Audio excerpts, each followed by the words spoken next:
especially with women, but even men, it's so easy to put yourself on the back burner and like, hey, like when the kids are older, I'll get into this, or when this happens, I'll do it. Like you're constantly living for when this happens, then I will. Yeah, yeah. But life is short. In the meantime, your health is, at the end of the day, your health is all you have. Yes. And Welcome to Self-Funded with Spencer, sponsored by Pareto Health, ClaimDoc, and PlanSight. Whether we're discussing innovative new healthcare strategies, exposing hidden revenue streams or misaligned incentives, or even just cheering on the next generation of this industry, we promise you that you're going to learn something. So thank you for joining us for another great conversation about the future of healthcare. Conferences can be so hit or miss. And I love the SIAs, I love the Benefits Pros, I love the U-Powered Symposium. We do our own conferences. Okay. What I don't like sometimes is they get very, very vendor heavy. And I know how sponsorships work, and it supports the whole thing. But if I'm going to go and spend 2, 3, 4 days away from my family, like I want to get something out of it from an educational perspective. I want it to be worth it. And not every time that actually happens, right? And then you start going, well, should I go again? And then you got to buy tickets and it's expensive. And that value proposition, I think, is morphing a little bit of conferences. It's kind of even saturated to a degree And like Jason came this year, and so we divided and conquered. Like, okay, this is a good session for you. So that was kind of nice. So then, because I feel like a lot of the sessions we wanted to go to, it was at the exact same time. Yeah. So if he wasn't there, I'm like, okay, I want to hear what is in this one, but also this one. And well, yeah, we try to. So we have those members meetings I was just telling you about. All consultants come, prospective members. Members is what we call our clients of our member community.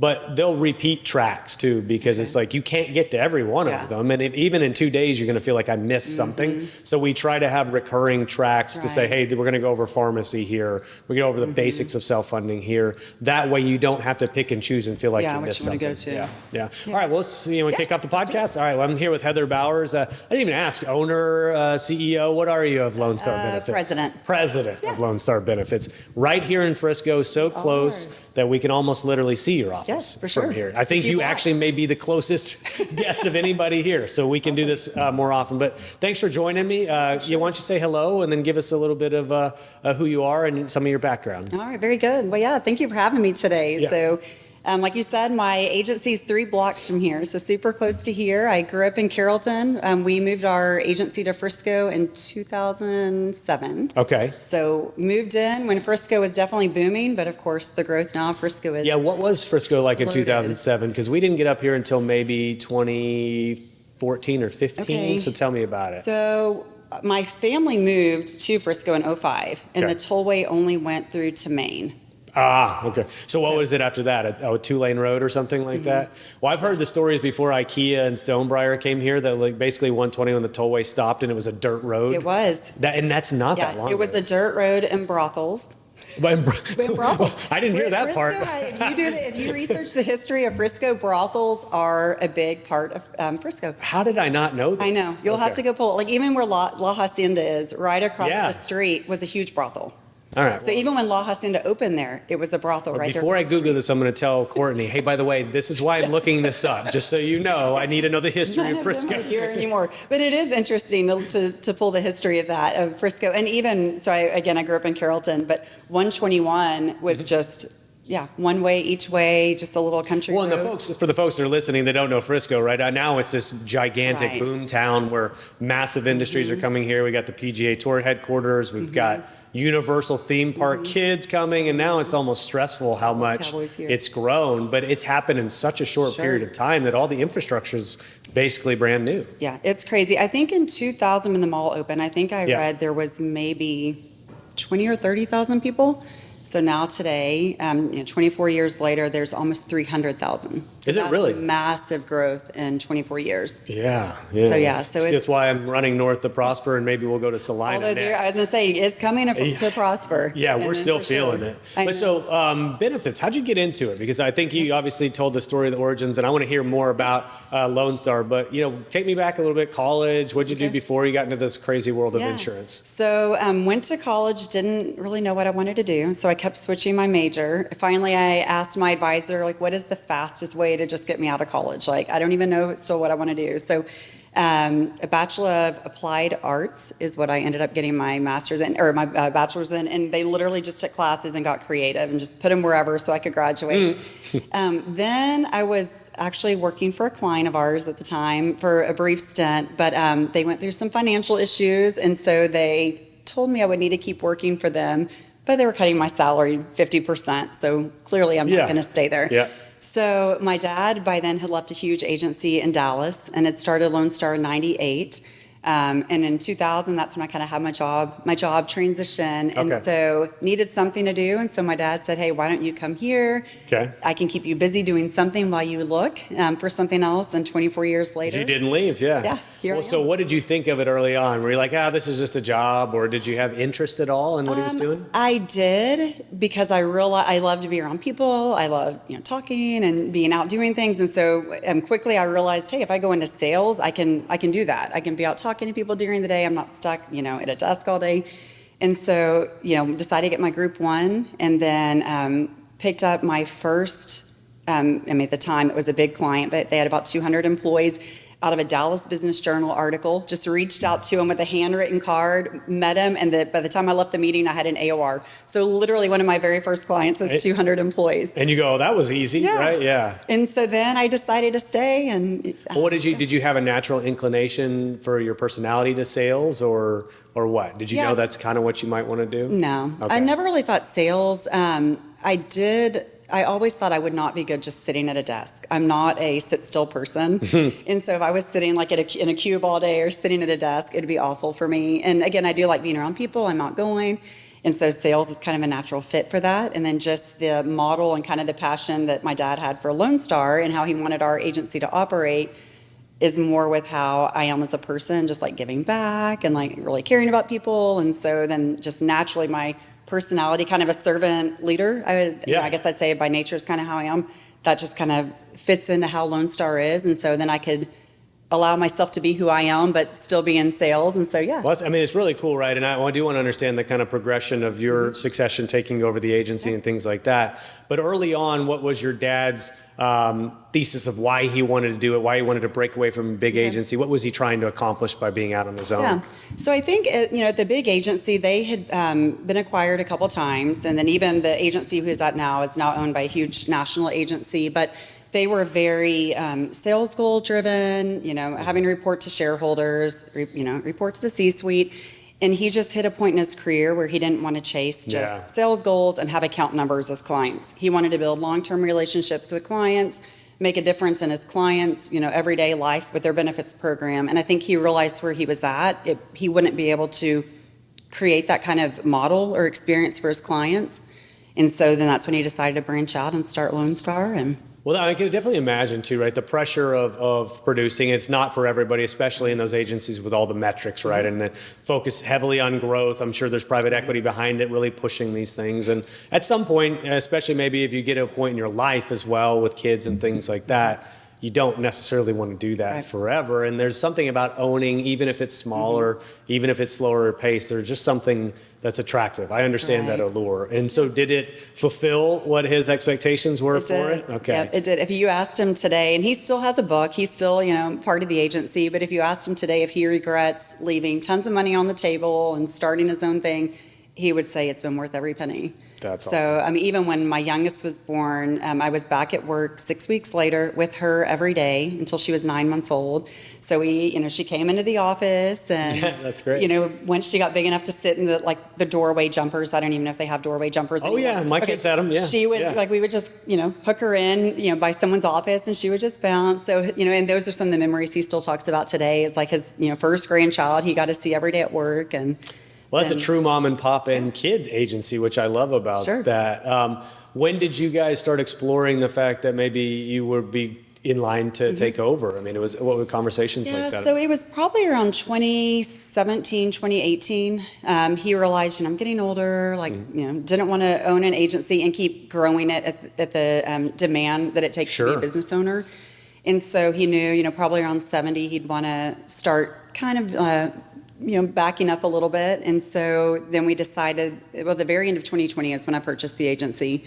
And so, we started kind of 2018, I would say he started letting everything kind of come to me. Okay, Heather, you make decisions as what you would do as a business owner. And then we made the official, or I made the official purchase the end of 2020. That's awesome. And so what is the Heather Bauer spin to Lone Star? How have you put your stamp on the agency? So I would say we're still doing, it's very important to me to keep providing our clients the experience that my dad wanted our clients to have. Okay. So as far as just, clients that work with us, they haven't seen any kind of a change. I mean, when he owned it, just the way he wanted to operate the agency, and then now with me owning it, we still provide the exact same level of kind of like that day-to-day service, like heavy hand-holding. The difference, though, is, yes, I've added more staff. We're growing much more quickly. He of course always wanted to grow, but he was very, very, very intentional on growth. Yeah. And he's never said this, but my thought is he didn't want to manage people. And so he didn't want to have tons of employees. And so then when I bought it, of course, I'm thinking, okay, if I'm putting all the blood, sweat, and tears into this thing, then for sure, let's blow it up and let's grow it. And so that's when my husband decided to leave. When did your husband come on board? Yeah. So that's when he decided to leave corporate America, because we realized, okay, if to get to the vision kind of that I have as the agency, I needed more people to help, kind of behind the scenes. So. And he wasn't in insurance at all, right? No, he corporate finance for Toyota, so just down the street right here in Plano. Yep. And so big decision, of course, for him to make that leap. Number one, coming to work, with a spouse is a big decision, but then leaving corporate salary, corporate benefits, all of that stuff. But we've loved it. So he has a totally different lane he stays in than I stay in, and so it works well. I was going to say, do you guys balance each other out in skills and personalities well? Yeah. Yes, he's very finance and very analytical and type A, and so that's kind of his world. And then I'm more the sales and more the creativity, and so we do our paths cross at times, but knock on wood, we have not had one issue since he's been there. Yeah. And so, but I think that's why we know what we do well, and so we complement each other in that he can do kind of his thing and I do my thing, and then we still have to have conversations, but he doesn't try to overstep into my sales world, and I don't try to overstep into his kind of analytical type thinking world. And so, it's been great having him there. Yeah, so you guys each shut your door if it's hey, well, I don't bother him right now, or he doesn't bother me because I'm in my world. Pareto Health is the largest benefits captive in the United States. With nearly 3,000 captive members, 1.3 billion of stop-loss premium in force, and almost 1 million covered lives, no other benefits captive comes close to Pareto Health's scale. But it's not just about the numbers. Pareto Health is a mission-driven organization, and that mission has two distinct parts. Number one, to make self-insurance simple and more accessible for small to mid-sized employers. And number two, to arm them with the most powerful cost management tools on the market.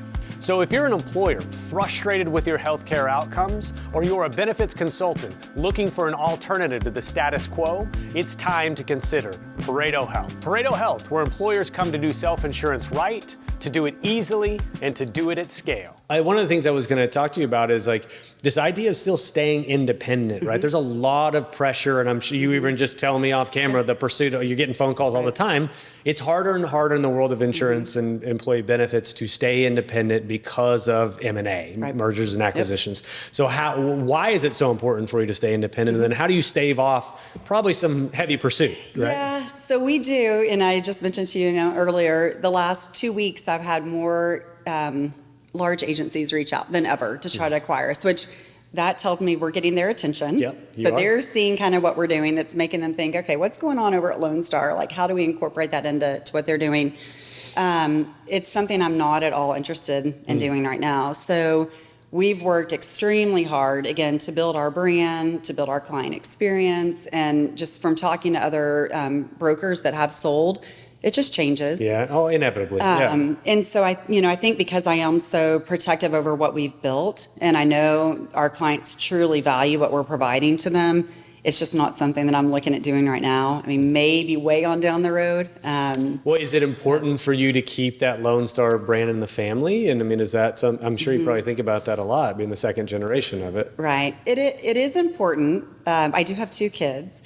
One's 21 and one's 18. At this point, neither one of them have any desire Okay. to purchase the agency. Okay. So I don't think a kid will take over it at all. Okay. So then now we have to plan for something different. I know. then, right? So Yeah. my sister has worked with us for 19 years. So she's been in the agency for a Okay. long time too. So I don't, she's not planning on quitting anytime and stopping either. So my thought is we'll just continue to build it and grow it. And then maybe on down the road, if it makes sense, look to sell. I mean, if you love it though, right? And you Right. guys, I mean, you have it in the family. Obviously, I'm sure it's created a great life for you all. And you're really embedded in this Frisco community, which I want to talk about in just a second. It's kind of like, why do it, right? Right. What's the point? And I'm sure everybody's got a number and everybody has their different reasons for why they do it. But if you enjoy it and love it, why stop? Yeah. And that's the thing. And, if I wasn't doing this, I don't know what I would be doing. Actually, I know what I would be doing. I Okay, would be living in Exuma in the Bahamas. That's where we love to vacation. Okay. That would be like a dream. What is Exuma? I don't think I've ever heard of this. So when you think of Bahamas, you think of Nassau and like Atlantis. Yeah. I've never been there. Exuma is a chain of 365 islands. Okay. Very, very, very sleepy. So like when yeah. you get there, like I would be dressed very formal to be in Exuma right now. Okay. Like it's just very, very sleepy. Like no makeup, you don't do your hair. Like you go to dinner in like your beach gear. Okay. But we love it because we can like just unplug. Even when yeah. I'm there, I still work. But I mean, you're working on on an island that's amazing. Yeah. So that's what I would do if I wasn't doing this. Okay. But if that wasn't You're in the probably picture, not ready for that, I would say at this point. And the thing is, if that wasn't in the picture and I wasn't doing this, what would I do? Yeah. So, in the meantime, I really do love what I do. Like I said, every single client we love. We only have one that we still like them, but they're kind of probably are a little bit more. We won't say which one that is. We're a little bit more high demand client at times, just on some of the expectations, which is fine. But outside of that, like truly, I love all of our clients, and so I can't imagine walking away from even the relationships we have with our clients and knowing that if we did sell, their experience is going to change. Yeah. And so, maybe long term, it would be finding ways for me to not have to invest as many hours each week into the business. Sure. But I can't imagine. Well, and not being we were involved kind in of it. joking over coffee, right? Like one of the things that you emphasize is why your clients stay with you and have stayed with you so long is the service aspect. And we're joking because, a lot of times that is one of those things that's said as a differentiator. And if everybody's doing it, then is it really a differentiator? I think it absolutely is true from what I understand about your agency. So how do you separate yourselves from a service perspective for clients? Yeah, so I would say our main thing, we're definitely their day-to-day contact. And so kind of an analogy I heard a few years ago from a broker that doesn't have that model, and they weren't bashing our model or they weren't saying theirs was better. We were just talking, they're at a larger agency. They said they're the 911. So if their client has like a major emergency that the client can't resolve with the carrier, then that agency gets involved. Whereas we're their 411. So we're there, every single day. That's who they come to for information. So down to the little task like ordering another ID card for an employee or updating an employee's address. Like we're really doing all of those day-to-day tasks for our clients that frees up their time, to focus on other things within their organization.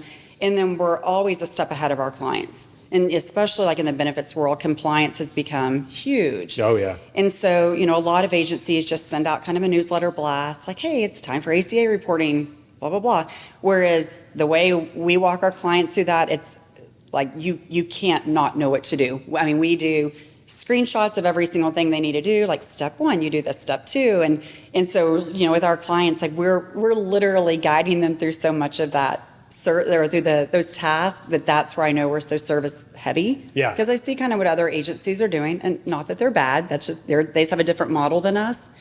And so when I say, service for sure is what we do. Well, and truly, I think it would be truly novel and differentiated these days to provide exemplary service, because I think at the level of emphasis that's placed on truly serving your clients to a degree that they go, wow, that almost feels like outdated, but it's not, right? And I think it is a great way to build a business, because at the end of the day, if they could do business with you or another agency and everything else is sort of equal, but they know you personally and they know that you're going to do those things for them, they're absolutely going to go with you instead.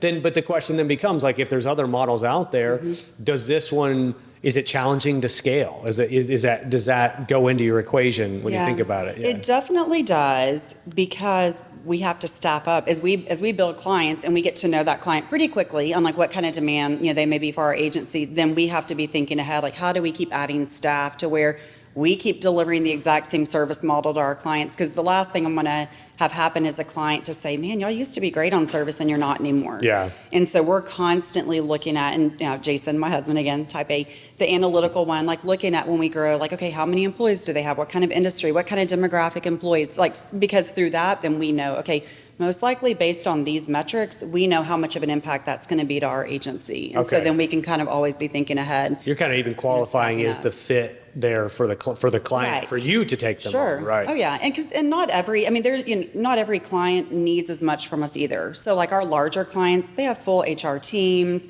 They expect their employees to be much more involved in kind of the employee's day to day. Like if the employee needs an ID card, a lot of larger clients expect the employee to go onto a website and request one. So like some of those clients, we know they're not as high demand, but then they're still a great fit for us because we are still like right there if they have Right. something. But then for sure, being in that smaller market, we know they're going to be very like, service heavy. Well, and you have the proof in the pudding, I think you were saying, with like all of the reviews that you have online. Yeah. I mean, it really is true. Anybody can pay lip service to say our service is great, but Sure. your clients literally tell you your service is great. We are very, very, very like prideful of our reviews. Yeah. And so even this was maybe 2 years ago, Jason and then Garrett in our office, they went through and we were looking at reviews with other agencies, just like, hey, like kind of what is going on with other agencies. And people don't leave reviews for benefits agencies Yeah. typically. Probably not good ones if No, they do. and Yeah. even some of the larger agencies in the area, we looked at their reviews, and then Garrett was like, ooh, I'm just going to pull these people's name on LinkedIn and see where they're at. And it was employees of the agency that had left like a 5-star review for their agency. Yeah, of course. And so then like with us, of course you can see all their names because it's on Google. I mean, you can take that, go into LinkedIn, see, okay, yes, that's a legit, Yeah. company leaving them. But for sure with our reviews, I mean, the very consistent theme in every single review is service. We're like, y'all are always a step ahead of me, or you're always holding our hand through stuff, or you're making sure we're staying in compliance. And so because of that, we're very protective of that model, just with our clients. Well, and that's one of those things that I was eye-opening when I joined Pareto like a year ago. Like I conceptually understood the business model. I knew that what we had was pretty differentiated in the market. And so I was excited to join. And then I go to our members meeting last year in Nashville where we had something like 1,100 people at it. Then you see the employers, how they talk about what you do and how it changed their business. And they literally will share with one another, oh, wow, when'd you join Pareto? It was like really interesting to see it actually coming from the client's mouth. Right. While they're there, right? And didn't feel any obligation like they needed to tell us how great we were. Right. They just wanted to talk about it. Yeah. And I go, wow, we're actually doing something that's pretty interesting because if they're saying that about their experience with us, and then they're almost recruiting other employers that come in, okay, we must be on to something. Yeah. And it's good. It reinforces that you're doing good work. At the end of the day, that's kind of all that pride that you said comes from. Well, that, and especially like for our account managers, because I think, anyone in a sales role, any organization, the harder you work, the more money you're going to be able to make. And so, and you're out doing the fun things. You can take a client to lunch, you can go do a happy hour, all the different things. For our account managers, they're really, they're the heart of our agency, 100%. I mean, I try to like, as often as I can, just like love on our account managers and like thank them and like really, I want them to understand like, hey, you're the heartbeat of our company. You're the ones that, yes, you're sitting at a desk all day. You're doing all like the grunt work, the busy work, but like, at the end of the day, like you're the ones that are getting us all of these 5-star Absolutely, reviews. yeah. Because like, as a broker, yes, we can go in and we can save them, money and costs and all that. And that's great. And CFOs like that. But like the HR directors, they're the ones that love what our account managers are providing to them. And so, when we get reviews like that, I forward every single review to our team and I'm like, hey, this is y'all. Like y'all are the ones that are like giving us this 5-star review on Google. It's not me and Holly and Garrett and like brokers, it's y'all. Absolutely. Well, I would love to hear you talk about working locally in Frisco, right? Because I think you've got a great brand here. Sure. You are local, you are mom and pop. There's just this family feel about everything. Right. And then Frisco as a town, still even 300,000 people, is a small community, right? Yep. So if you guys do you intentionally try to stay and find businesses to work with here local? Or we do. Okay. So of course we're involved in like the local, the chambers and things like that. I've served on nonprofits in Frisco. We have quite a few, of course, Frisco clients. And I do feel like at the end of the day, Frisco is, like you said, it's a big company or a big, city, but it definitely has that small town feel. If we go to anything, even today, popping into La Finca, I was shocked I didn't know half the people there. Yeah. 'Cause, when last person I met there, it's like I walked in, I was like, oh, hey, and hey, and hey. Well, and you and I had coffee not too long ago, Yeah. and then some guy walked by and he's like, oh, hey, Heather. And y'all were talking. He's some local business owner, right? Yeah. And that's the thing. So it's like, even though Frisco is such a big city, it definitely has that like small town feel. And I think businesses really want to work with other businesses in Frisco because there is something, just the Frisco, like the culture that Frisco is trying to build with their residents is huge. And so we love being, especially right here in So the what heart is of it like? downtown. Yeah, and you're in that kind of, the folks that don't know, you're in this, the original kind of downtown. There's a little houses that maybe a lawyer's there, and then there's a pet groomer, and then obviously the agency. And then some folks still live in these neighborhoods too. So it's an interesting blend. But do you like operating in the middle of the city in a place like that? We love it. We love it. So our office is a 100-year-old house.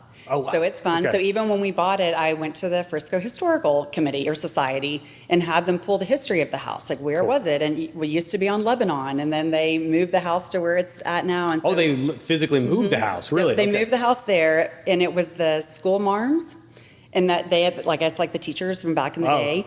And they would live in the house, and then they would walk and teach school during the day, and they would all come back, and that's where they lived. It was like almost like the teachers as they would come through Frisco. And so that's kind of cool to have some history, of our house there. But we're in a great place. The city just passed a huge, I think it's like a $30 million renovation that groundbreaking is June 7th. So, and it's a block from us. And so we're cool. super excited to see the things coming in. Even where we're at now, we can walk to Summer Moon and grab coffee, or we can walk. There's a taco shop that's literally on the other side of our parking lot. And there's that what's the beer or the hamburger place right there by the bicycle? Haystack. Haystack, yeah, really good burgers. Haystack's there, and then of course the brewery coming in. Oh, I didn't know there's a It's brewery the, coming in. Okay, I should know. It's the one that's in Salina right now. Oh, I've been there. I don't know the name of it though. I should know this. It'll probably come to me. To get older. Anyway, but they're doing a huge project coming in right where the grain silos are. That's cool. And I love that too. I love it's like not displacing, but it's like taking the old town and then how do you attract people in? How do you still keep the vibe of the city, but keep it still true to itself, but then attract businesses that want to build little unique things?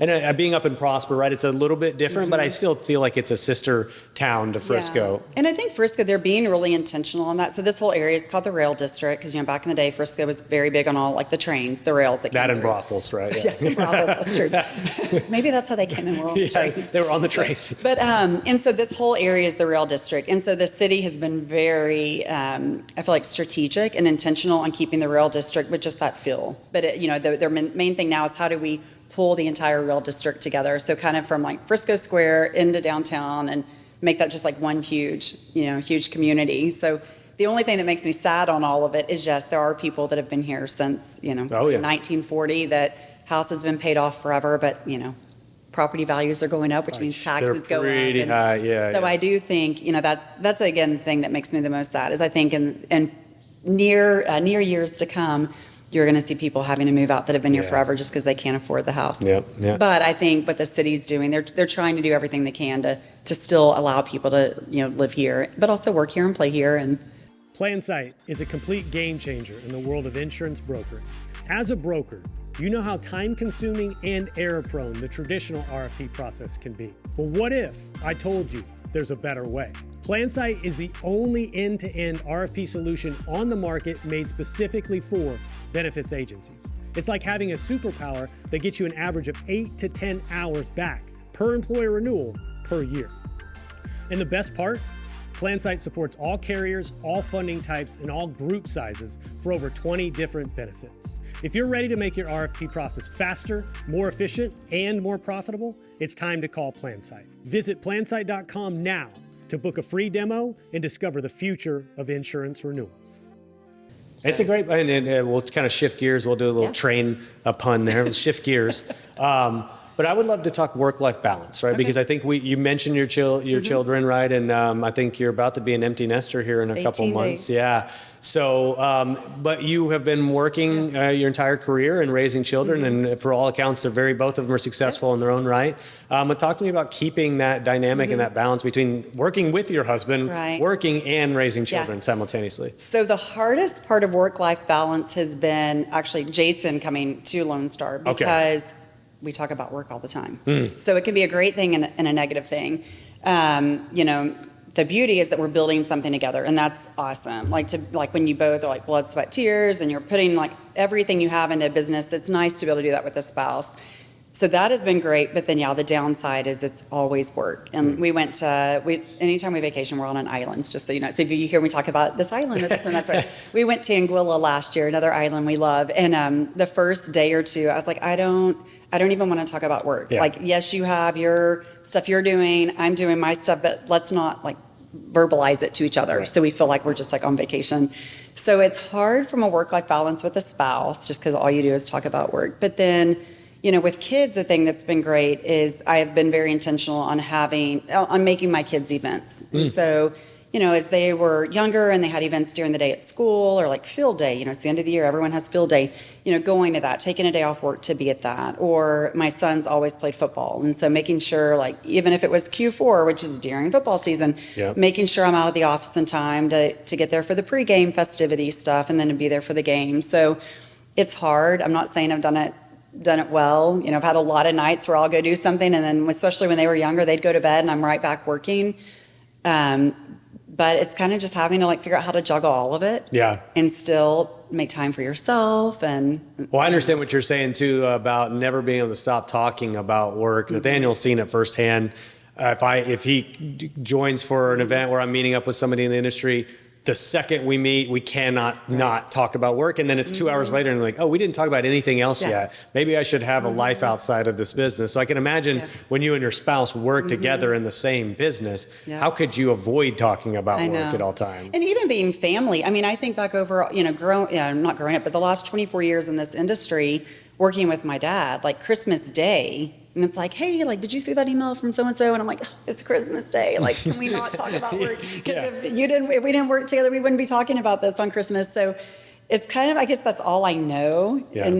But I love what I do. So I really don't mind talking about work. I mean, it's obviously outside of being a wife and a mom, it's my identity. If you love it, right? You're so passionate about it. You want to talk about it. It's not like an obligation to do so. But every once in a while, I'll catch myself and go, golly, I need a hobby or something. Like, because otherwise, my wife is like, she's like, I don't know what you're talking about. I don't want to hear any of this. Like, can we do anything else? Oh, right? yeah. I was going to ask you though, in that subject of work-life balance, not just balancing children and the business, but also your health and fitness, I know, is a big part of your life. So how do you find time for that as well, which is another box to check every day? So that's 9 p.m. at night. 9 p.m. It's usually when my husband and I head to the gym. So we, well, even last night, he left to the gym at 10:20.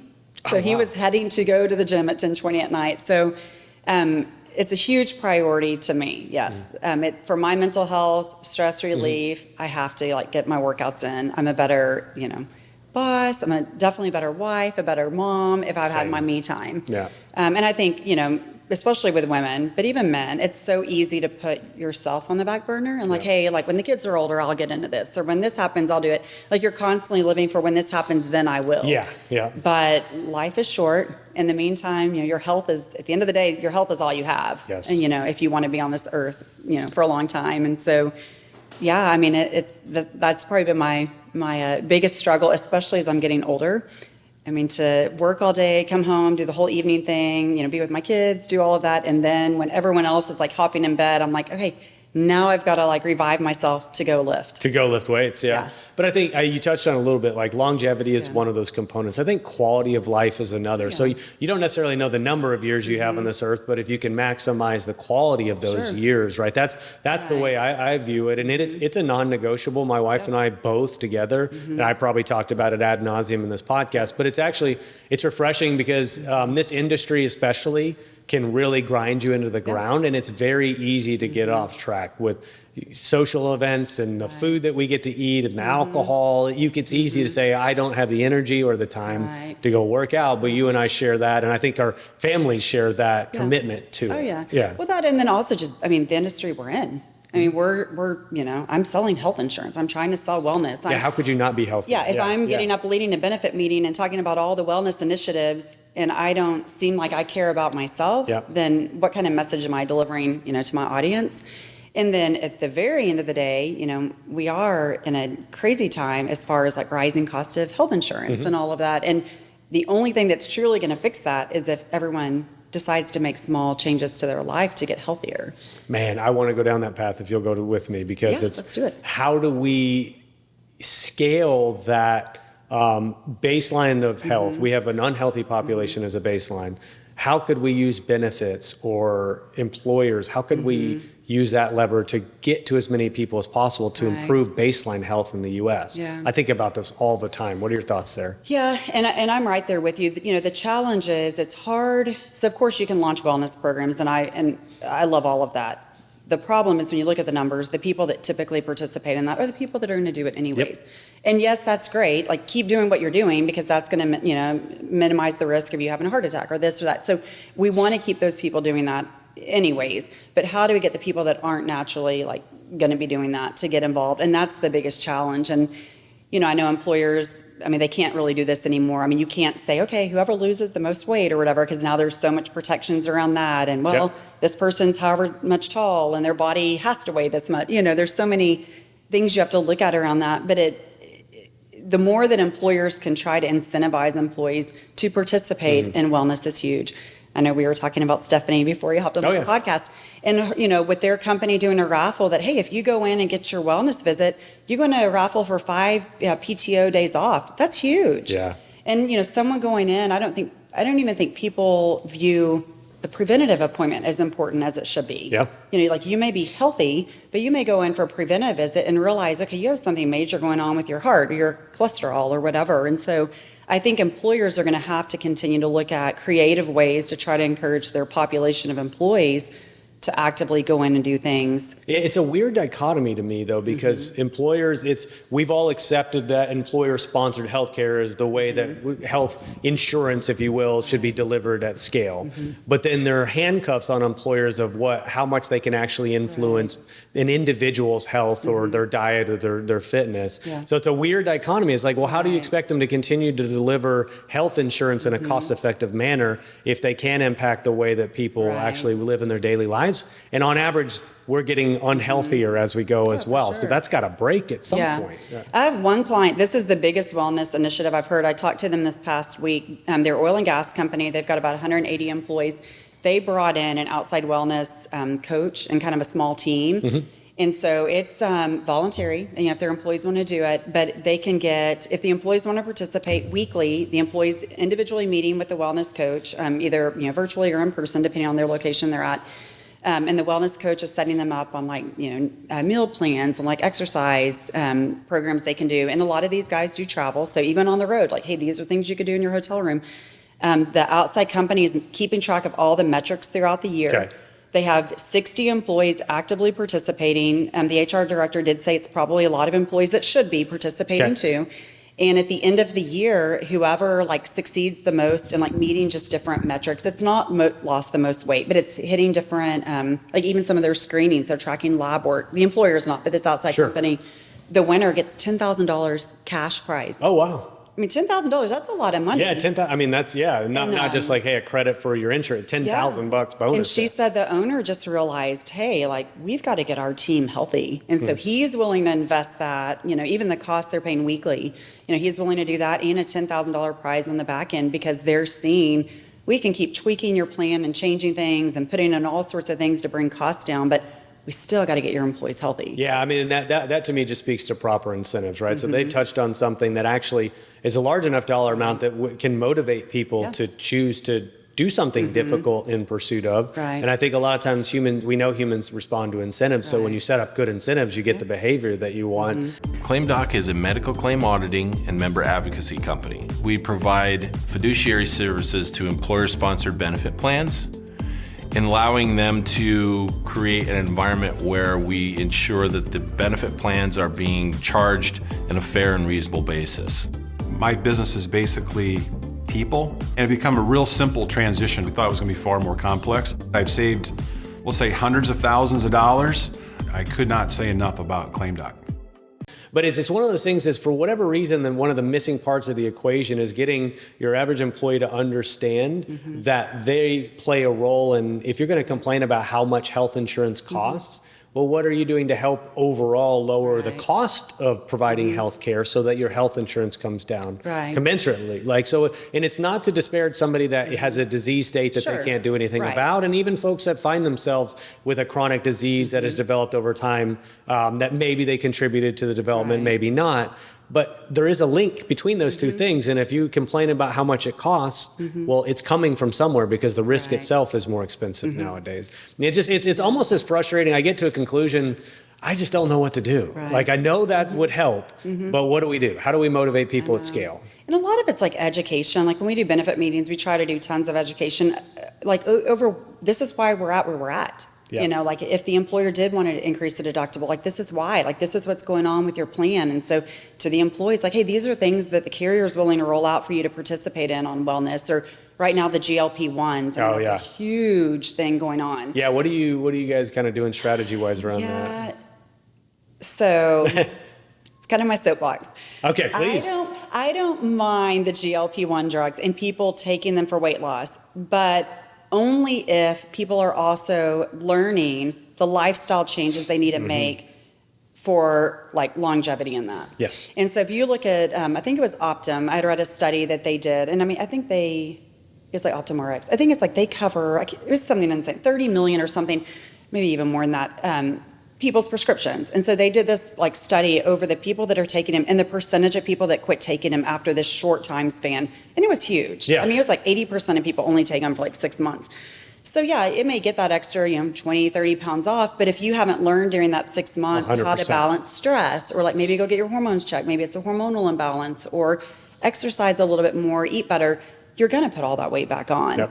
And so I do like, I was at an event with Cigna earlier this week, and they talked about a program they're working on that will be a PEPM-based thing that larger employers can purchase, where it would be a mandatory program that employees have to participate in Yep. if they're using GLP-1s for weight loss. And it's like during that time, it's tracking employees and it's teaching them on like eating healthier and like lifestyle choices. And so I think so much of that is that at the end of the day, people have to learn, like, how did you get to where you're at? And that's great. This is a quick Band-Aid, but when the Band-Aid comes off, like, are you Yeah, are I mean, you if gonna be able you've to got sustain something this? that's artificially suppressing your hunger signal, Yeah. well, yeah, you're going to eat less food. I Right. understand that. But if that gets removed from the equation, did you alter your behavior in any way that would now make you be able to be disciplined enough to continue down that path? Yeah. There's a company I featured a few months ago called BioCoach, and the guy named Darrell Finch was a sales rep for them. Very smart guy, lifetime fitness trainer to like super athletes and stuff like that. And so he's personally super committed to his health. But they do a very similar thing, which is associate the access with a commitment to lifestyle modification. Right. So whether that's TikTok style training videos on nutrition, or we've identified, Heather, you would benefit from a ketogenic diet, right? And so we're going to help educate you on that, because their studies have shown that if you do those in conjunction with one another, it maximizes the weight loss, but it also extends the time that weight stays off, right? Because we're trying to keep the rebound from happening. So I totally get it as a catalyst to do that. What I think it's being used for too much, though, is, oh, I really would like to lose 7 pounds before the summer. Okay, you're injecting yourself with this thing that we don't quite know Right. what's going to do to you over the long haul. Maybe we'll do something a little bit less severe to get those 7 Yeah. pounds off of you, you know? I know. And I keep saying, I could be totally wrong, I think however many years forward, we're going to be in another fin-fin world. Oh, we're gonna look so you at it and think go, back "Can't to the believe it," yeah. 90s and when fin-fin came out, and the most recent study I saw, the number of lawsuits from all the heart valve issues is at 600 billion from fin-fin. Whoa, You know, and okay. I mean, because what all it did, and so I kind of even feel like with all of these, so many doctors are prescribing it. I mean, Botox. If a woman goes to get Botox, they'll prescribe the GLP-1s. No offense about like with med spas, but they're not, yes, they have the MD that oversees the facility, but they're not like learning and like really getting Yeah. to know about your health and like your history and like your family history. And now you're taking a medication that's like very, altering internally to what it's doing to your body. So from the very beginning, I've said, I think we're going to have I don't now doubt look you're back and correct. have, Yeah. all sorts of issues. And it's interesting to talk to even like the big carriers on that. I went to another event or a broker summit with United Healthcare, and their chief medical officer was there and was talking about just the millions and millions that, the GLP-1s are costing, through United Healthcare, and that they're not seeing any correlation to improve claims. Yep. So, it goes back to, I think people think, oh, if I take this and I lose all these weight, I'll get off all of this medication. But like he said, no cardiac doctor or cholesterol, type doctor is going to say, oh, quit taking all those, you're good now. Yeah. They're going to say, no, keep taking your cardiac medication. We're just loading an extra cost in this, and I think we've projected that it'll likely be the costliest drug category this year, most likely, and overtake I think the Humiras of the world, because it's not so much it's one dose is expensive, it's that so many people want it. Oh yeah, and it's $800, $1,200 a month on average for that category. And then employees are getting so frustrated, and that's been our hardest thing in our office. Is I bet we get 1 to 2 emails or calls from employees each week that are frustrated that they can no longer get the medication because of course all the carriers are cracking down on the prior authorizations on it. And I mean, one guy, him and I went back and forth yesterday. I mean, he was pretty nasty in an email because he can't get it approved and it's strictly for weight loss for him. And so then I tried to explain to him on that, like, hey, the reason the carriers are, kind of like cracking down on this is because they do cost between about $800 to $1,200 a month. Multiply that, like just you alone over the course of a year. It's 15 grand. Yeah, your premium for you as an employee only, this is what you're paying. Okay, and then like let's multiply it out by however many employees in your company that would just be taking this. And he still, of course, was complaining, but I think it's like helping, again, Americans to understand like the big picture. Yeah. Like, yes, it's just you, and if you're wanting it, I totally get that. But when you multiply that, well, across the the original debate population- is like, should insurance cover it? Or there's this big demand, insurance should cover it. It was like, what do you think the extended result of that is going to be? It's going to be more expensive to insure everybody in the United States as a result of it. So I think I have the same sentiment as you that we're going to see some pretty big lawsuits 10 years down the road. And it'll be that next thing that we go, oh, well, we probably shouldn't have done that, but we did. So here we are. All right. So why don't we move towards the end, Heather? And I appreciate your time here with me. But let's talk kind of future of Lone Star and even maybe future of the benefits industry at large. What do you think how has it morphed, if you will, since you started? Compliance. Okay, compliance. Compliance is huge. Okay. What components of compliance? You mentioned that earlier. For larger employers, there's always been more compliance around benefits, but it's gone, it's moved into the small employer space. Okay. So even the gag clause stuff, the RxDC reporting, like so many things that, down to your 2-life company are having to do now. And so like with our office, it's really become where like compliance is it's almost a part-time job. Yeah. Like staying ahead of our clients and then guiding them through what they need to do because, like I said, they don't have full-time HR staff that can figure out, the gag clause stuff on their own. And so that's become a big part of what we're doing. That's not going away. My thought is the further we go in benefits, the more that I think the feds are going to keep coming out with more and more compliance. Do I agree with all of it? No. Yeah. I see what the feds think they're doing with all of this. Do I think at the end of the day it's going to make a change in anything? No. Well, what do you think? And I'm always skeptical of any regulation, like the unintended consequences of it when the government tries to intervene. The one thing I think does make sense, although at first I was skeptical about why the employer has the onus as a fiduciary to ensure these things aren't happening, but I also think now that I've thought about it, it may be the only way it actually happens, right? When you force them to do it, even though they go, well, I'm not equipped to do this. And how am I supposed to figure it out? So I had a run of like 3 episodes on the podcast in a row, all on compliance. And it was like this notion of, hey, compliance is actually cool now. If you're not leading with it, you're going to be behind. It has to be one of those things you bring up. But what do you think where have they missed the mark, if you will, in the regulation side of it? I feel like they need to make it easier. That's so much. I think, again, that's fine if they want to require all this stuff. Anything that the federal government touches is not easy. I think it was the RxDC. Like if you looked at what the CMS, like their, I think it was RxDC. It was one of the ones this year. If you looked at their their directions or whatever, instructions on it, it was like 58 pages. Okay. And so then I think of, again, if you're not getting your hand held, guiding, a client through that, the feds are going to expect a smaller company to stop and take the time to read through a 58-page, document to figure out what they need to do. And then even as a benefits consultant, when I read through some of this, it's like, okay, like this is not easy. Like you're taking something and making it so confusing to like the everyday person. So I feel like that's where they missed the mark on a lot of it. Is like if they really want everyone to actively participate and do all of these different compliance metrics, they've got to find a way to make things easier, to explain it better to your everyday client. we take stuff and I mean, we try to simplify it like you're talking to a third grader. Yeah. Like, this is why you have to do what you're doing. This is what the feds are trying to accomplish out of this. Like, these are the steps you need to take. Like, this is where we can pull data for you to help you with that. So, On that front, though, I'm connected with a company that I think this is where I see an application of artificial intelligence actually helping is in like contractual review. Sure. These really complex 58-page documents that are written by lawyers for lawyers, yet the layperson's supposed to interpret them. Right. That's where either the company that I'm talking about is Homa Health, but they'll do that with fiduciary exposure. They'll look at PBM contracts. They'll look at look for gag clause issues. And so they're trying to leverage large language models to do that. So the human being doesn't have to parse all those things because you will miss it if that's the case. Which AI is huge. Yeah, I mean, it's been fun, like watching where that's going. Part of it is a little scary because I think it get to where like, okay, maybe we're like losing too much control over things.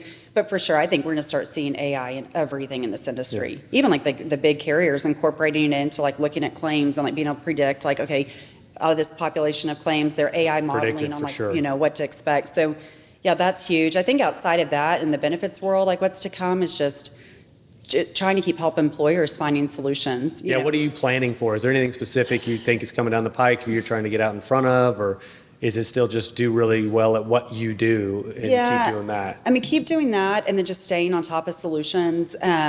Where I'm very, again, protective of my clients is there are solutions hitting the market nonstop. I mean, that's probably one of my most challenging parts of owning a business and being a producer is staying on top of all the solutions. And LinkedIn, I probably get 20 to 30 messages a week with like the newest solutions. And I don't want to just ignore everything that comes through, but trying to educate myself, look at how this may work with some of our clients, figure out the clients that maybe would be the ones that even want to entertain that.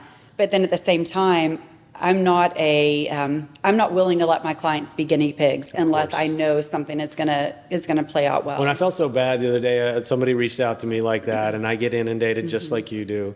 And it wasn't even me, but I'm like, hey man, I bet what you have is really cool. I literally cannot. I don't have the brain power to listen to this. And I'm sorry that's the case, but if I said yes to every inquiry, I would have a full-time job just listening to solution providers. And he was very nice about it, and I tried to be very respectful, but like, I don't have the time where the brain cells to be able to listen to another point solution. And I think that's where we are. The noise is so severe that I almost feel bad for somebody in your shoes that's then tasked with not only deciphering the ones that work, but you have to try them on clients, and then your job is on the line, if you will. So that's hard to cut through that as a point solution to get to the point where somebody's taking a risk on your new thing with a client of theirs. So I feel bad for them too. Yeah. But I think that's a lot of what we'll, like in our office that we'll really be having to focus on. I mentioned before our podcast that we just have a very heavy client base that love the bukas, which is fine. I think part of it's Texas. I think it's just kind of that. I think. Well, we got smiling billboards of people holding their Blue Cross cards everywhere. We do. And I think Texas just naturally has always been a little bit behind the curve on like initiatives, on like and innovation and all the things coming out. But I do think employers, even as a whole, are going to have to start, being more willing to, like, let's just try it and see what happens. And so that's kind of where we're looking is just, okay, what are some of those things that are coming out that we need to say, hey, we know you love this, but at the same time, you don't like your rates. So we've got to maybe get a little creative this year, but like we're here, like right there with you and your employees. Yeah, and every employer is different, right? And we deal with that resistance a lot at Pareto because a lot of folks are entrenched in with the bukas and fully insured, and we get that. You might have been with them for 8-10 years and feel like they're doing a good job, but that premium creep is inching its way to now. You're like, whoa, what happened over the last few years? But once you do a good job of sort of positioning what is an alternative and why do we think it works, then it's so much less of a sales process than it is an educational process. And I think for you, that's what you get to do at the end of the day. You get to educate these folks. And if they decide they don't want to do that, that's really up to them. It's their business to run. Oh, absolutely. Right? And even like with us, I mean, I am a business owner, so I'm on the same side of the table that all of our clients are on too. And so, with our employees, we'll talk about that. Hey, like we will be the guinea pigs. Like on some of these different solutions coming out, and we'll try it and see what worked and, how we had to navigate things to make it work, and then, we'll roll it out. So But it's a fast changing industry. I mean, more, and I know I'm preaching to the choir, but I mean, we look around and it's just constant new solutions coming out. And well, I love innovative that ideas. innovation is pouring into this industry. I do love that money's flowing from private equity, and not always for the Right. best reasons, but I think our industry is ripe for disruptive sure. solutions that are creatively disruptive and actually do what they purport to do. So I think it's a fun time, because when there's big problems, there's big solutions that come as a result of that. absolutely. And so I think 15 years in, I'm probably the most excited I've ever been about being here. Well, so, all right, it's Friday morning, almost afternoon. It's beautiful outside. I know you got to get back to the office, but why don't we do some closing thoughts? If All right, folks have perfect. listened for the hour or so, what do you want to leave them with? Oh, I don't know. I mean, I guess so much of it to me goes back to just life in general. Like, life is short, and like, no matter what industry you're in, what you're doing, like, you've got to enjoy life. And, I think so many people as a whole, you look at like mental health in our country, it's just like deteriorating. People take themselves too serious. They're taking life too serious. It is a beautiful day on a Friday, just like, enjoy life, embrace life, Yeah. And again, I know I'm in a big transition of life, I'm about to be an empty nester, and that'll be a huge change to me. And so I'm just seeing my life like in like warp speed now. And so, yeah, I mean, again, I do what I do with my job. At the end of the day, we're all people, and we're all at the end of the day trying to live a life that's prosperous and makes us happy, and that we get something out of it. So, Well, I think, and I love that we got to spend some time together to listen to you and hear you tell your story, because I think it's evident that you do love what you do, because you're all smiles, right? And I mean, I do. that's sometimes rare to sit down with somebody that's just passionate, but has built a great business, Right. stayed true to its original intent and what your father's vision was for it, and now taking it over and making your own. And, I'm excited to see where Lone Star will be in the next couple of years. But it's been great to get to know you. Yeah. Thanks again for sitting Yes, down, thank and you we'll for do having me. we'll do one here in the next couple, right. months, years, who knows what, but I'll just knock on your door. perfect. All right. Yeah, thank All right. you. Thanks, All right. Heather.